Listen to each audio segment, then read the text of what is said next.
I swear నేను recent times లో ఒక హిందీ మూవీ చూసి ఇంతలా నవ్వుకున్న రోజే లేదు అసలు. జస్ట్ కామెడీ మాత్రమే కాదు, అక్కడక్కడ లైట్ లైట్ గా హారర్ టచ్ కూడా ఉంది. ఫస్ట్ హాఫ్ లో కొన్ని సీక్వెన్సెస్ కి ఇట్లా అధ్వానంగా కట్ అయిపోతే సీన్స్ అని, ఒరే ఇంకా సీన్ కంప్లీట్ అవ్వలే కదరా, కొంచెం కంటిన్యూ అయ్యారా అనిపించింది. ఇంకా అవలేదురా.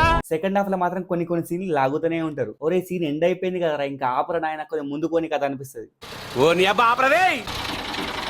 ఇవన్నీ కాదు, జస్ట్ ఒక్క ముక్కల మూవీ ఎట్లా ఉందని చెప్పాలంటే, అక్షయ్ కుమార్ నుంచి వచ్చిన one of the best entertaining movie Bhoot Bangla. ఇంకా ఈ మూవీ రివ్యూ గురించి ఇన్ డెప్త్ గా వెళ్లే ముందు, హాయ్ గైస్, నా పేరు Pawan Kumar, welcome to movie Manchi channel. మీరు గనుక ఇదే ఫస్ట్ టైం నా వీడియో చూడడం అయితే, మీకు గనుక నా రివ్యూ నచ్చితే ఈ వీడియోకి లైక్ కొట్టి ప్లీజ్ నా ఛానల్ సబ్స్క్రైబ్ చేసుకుని పెట్టుకోండి.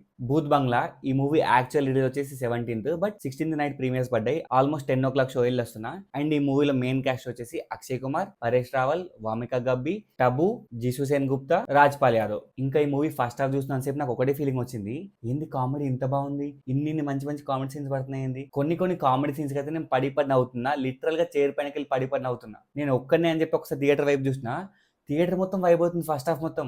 దానికి one of the main reason వచ్చేసి అక్షయ్ కుమార్ కి, పరేష్ రావల్ కి, రాజ్పాల్ యాదవ్ కి అండ్ ఒక ముస్లాయన్ ఉంటాడు. వీళ్ళ నలుగురు మధ్య వచ్చే సీన్స్ మాత్రం హిల్లేరియస్ ఉంటాయి.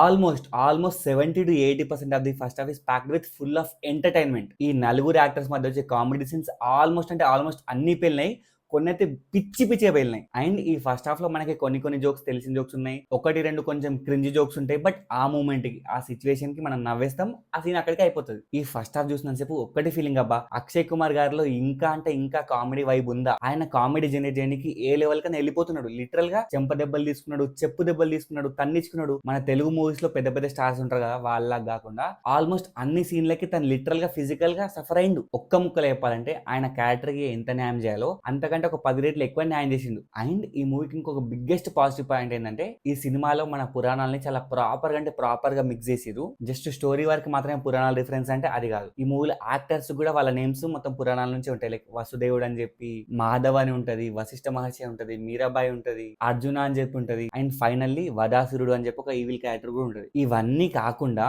శ్రీ మహావిష్ణు ఒక చిన్న సీన్ ఉంటది, శివుడిది కూడా ఒక చిన్న సీన్ ఉంటది. సో ఎవరికైతే పురాణాల మీద మంచి పట్టుండి ఈ సీన్స్ వచ్చినప్పుడు గూస్ బంప్స్ వస్తాయో, వాళ్ళు మాత్రం ఈ సీన్స్ కి సూపర్ కనెక్ట్ అవుతారు. అండ్ ఈ సీన్స్ అన్ని ఇట్లా మన స్క్రీన్ కి హుక్ అయ్యేలా చేస్తాయి. ఈ ఫస్ట్ హాఫ్ మొత్తంలో నాకు ఏమైనా నెగిటివ్ అనిపించింది అంటే, మూవీలో అనవసరంగా ఒక సాంగ్ ఇరికిచ్చిరు. అంటే హీరోయిన్ ఉంది, రెమ్యునరేషన్ కూడా ఆల్రెడీ ఇచ్చేసినాం, దయ్యాల కోసం వేసుకున్న ఒక ఫారెస్ట్ సెట్ కూడా రెడీ ఉంది, ఇంకెందుకు లేట్ అని చెప్పి ఒక సాంగ్ అమాయకంగా ఇరికిచ్చిరు.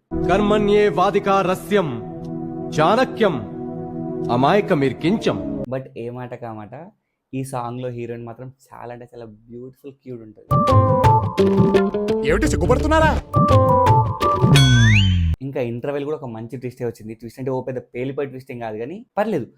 ట్విస్ట్ కంటే కూడా అక్కడ క్యారెక్టర్ డిజైన్, ఆయన మేకప్ కానీ ఇవన్నీ ప్రాపర్ గా అనిపించినాయి. ఇన్ఫాక్ట్ మీకు రజనీకాంత్ ఒక 6-7 years బ్యాక్ రజనీకాంత్ మూవీలో ఒక మెయిన్ విలన్ ఉంటాడు, ఆ విలన్ లుక్ కొంచెం సిమిలర్ ఏమో అనిపించింది నాకైతే. అండ్ ఇంటర్వెల్ లో ఆల్రెడీ ఒక కాన్ఫ్లిక్ట్ పాయింట్ రివీల్ చేశారు కాబట్టి, ఇంకా సెకండ్ హాఫ్ అనేది కామెడీ నుంచి సీరియస్ నోట్ షిఫ్ట్ కొడుతుంది. అండ్ సెకండ్ హాఫ్ లో ఒక కార్ చేసి సీక్వెన్స్ పడుతుంది. నేనైతే అనుకోలే ఈ సీన్ మొత్తం ఎంత ఇంట్రెస్టింగ్ ఉంటుంది అంటే, ఇట్లా స్క్రీన్ కి హుక్ అయిపోయి చూస్తున్నా, ఒరే ఇంత బాగా చూపిస్తారు ఏంద్ర, అక్కడ విఎఫ్ఎక్స్ అయినా ఆ సీన్ మాత్రం భలే అనిపించింది నాకైతే. బట్ నాకు మెయిన్ ప్రాబ్లమ్ వల్ల ఎక్కడ స్టార్ట్ అయిందంటే, సెకండ్ హాఫ్ లో ఫ్లాష్ బ్యాక్ స్టోరీ ఓపెన్ చేస్తారు. ఈ ఫ్లాష్ బ్యాక్ స్టోరీలో నాకు ఎందుకు అంత ఎమోషన్ గానీ అవంతా ప్రాపర్ గా వర్కౌట్ గాలే అనిపించింది. ఎస్పెషల్లీ టబు గారు ఒక డాన్స్ సీన్ ఉంటది, ఆ సీన్ లో తను చాలా ఇబ్బంది పడుకుంటే డాన్స్ చేస్తా ఉంటది. అంటే ఆమెకు డాన్స్ చేయడానికి వస్తలేదా, మరి ఆ ఎక్స్ప్రెషన్ సరిగా పలకట్లేమో తెలియదు, కానీ సరిగా డాన్స్ చేయలేకపోయింది. అండ్ కెమెరా కూడా ఆమె ముందే ఉంటది, ఎడిటింగ్ లో కెమెరా పక్కకు తిప్పుదామని ఏం లేదు, ఆమె పైన కెమెరా ఉంటది కాబట్టి చాలా అన్కంఫర్టబుల్ మనకు తెలిసిపోతా ఉంది. అండ్ ఈ ఫ్లాష్ బ్యాక్ సీన్ లో ఇంకో నెగిటివ్ పాయింట్ ఏంటంటే, మనకి చంద్రముఖి మూవీ గుర్తొస్తుంది, అరుంధతి మూవీ గుర్తొస్తుంది, అక్కడక్కడ మన తెలుగు మూవీస్ కూడా గుర్తొస్తా ఉంటాయి. సో దీని వల్ల ఫ్లాష్ బ్యాక్ అరే బోరింగ్ కానీ అనరా అనిపించింది.